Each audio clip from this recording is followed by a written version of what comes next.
I'm Charlie the Butcher, and I'm here at the NRA show in Chicago with Alto-Shaam, my favorite people. And we're going to show you how to do Charlie the Butcher's famous beef on weck. Today we're going to start with a USDA choice top round. Now you see this is a big piece of meat, and we're going to get it ready to go into the Alto-Shaam cook and hold oven. So me, being a butcher, is going to spend a few minutes trimming and tying this and getting it ready for the Alto-Shaam cook and hold oven. What we got, of course, you see here is a piece of meat. It's not ready for the oven. It's got a lot of external fat. In my restaurants, I like to turn all that external fat and cartilage off of the piece of meat because we don't want any of the customer to get any of that. And it's very, very hard to do this process after the piece of meat is hot. So anything going into the oven, we like to have, we call it carving ready or slicing ready. And in that process, we have to remove all this cartilage. Notice I'm putting some strings on this piece of meat. Some of it is to keep it a uniform size all the way throughout. It's not critical. But in my carving operations, it's very important that my carvers stay parallel to these string lines, so as they carve, they go across the grain of the piece of meat, not with the grain of the piece of meat. So after we roast them, we take the strings off, and it still leaves a mark that will show which way to carve the piece of meat. What we put on top of the top rounds before we put them in the oven? It's whatever you like. Salt and pepper is completely fine with me. Today, at the NRA show in Chicago, we're going to use a little Montreal steak seasoning. And not lightly, it's pretty salty, so that'll kind of sit on the top and give it some color and kind of infuse it. From here, it's over to the oven, and I'm going to show you how to load the cook and hold oven. Here is an Alto-Shaam 1200TH3. It's an electronic model that takes all the guesswork out of operating this oven. I'm going to power the oven on, and we have a preset key for top round. I'm going to press the A preset. Now what that did is started the preset cycle of the cook and hold oven, which tells me I'm going to cook at 250 degrees. I'm going to use a probe setting of 100 degrees and a hold setting of 140 degrees. We're going to load the oven. I'm going to place the probe, and then we're going to start the cycle. Here is about an 18-pound top round. We've already trimmed it and seasoned it. I have the probe from the combi oven. I'm going to place the probe at an angle into the center of the piece of meat, probably leaving about an inch of the probe exposed. We're going to close the door. We have half vents on the door. That's important.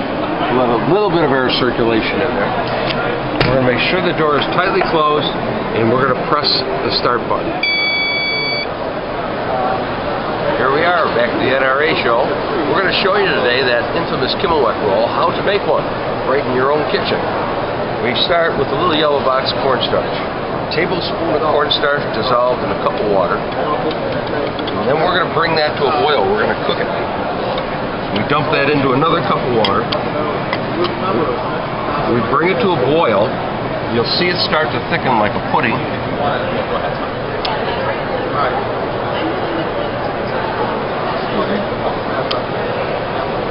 It will become clear after it is done, after it's come to a full boil. You see it just starting to come together now.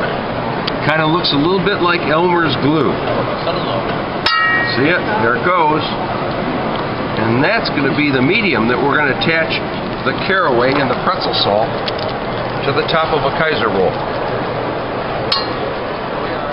Second step, we're going to weck the rolls for the roast beef on kimmelweck. We made the glue.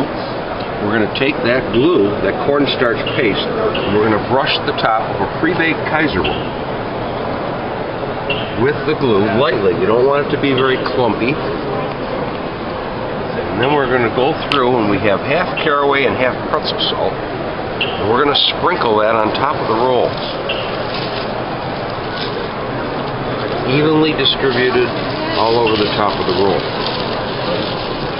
And what that'll do is the kimmelweck mix will stick to the roll. We're going to take this over to an Alto-Shaam convection oven for 5 minutes, and I'll be back to show you how to make a roast beef on kimmelweck. Well, we're back, and this is one of the most critical points in this step. We put this piece of meat in our Alto-Shaam cook and hold oven yesterday, 4 o'clock in the afternoon. as you see, I have a different shirt on. It is the next day. When it finished this morning, it cooked for 2 hours and 27 minutes at 250 degrees. It finished at an internal temperature of 132 degrees.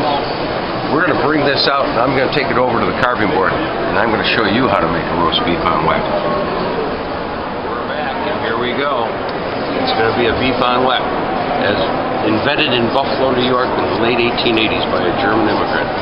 Caraway and pretzel salt encrusted on the top of a Kaiser roll, thin sliced roast beef cooked overnight in the Alto-Shaam cooking bowl oven, a little dollop of fresh horseradish, and the top of the roll dipped in raw jus. And that's a beef on weck. Here it comes. Watch the degree of doneness of this piece of meat. It's been in an oven for over 18 hours. Naturally tenderizing and aging a piece of meat overnight in an oven that would take me 18 hours or 3 weeks to do in a butcher shop meat cool. Thin sliced beef, dollop of fresh horseradish, top of the roll dipped in an orange jus.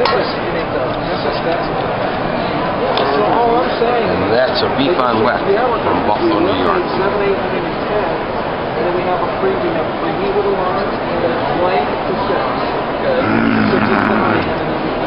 That's good.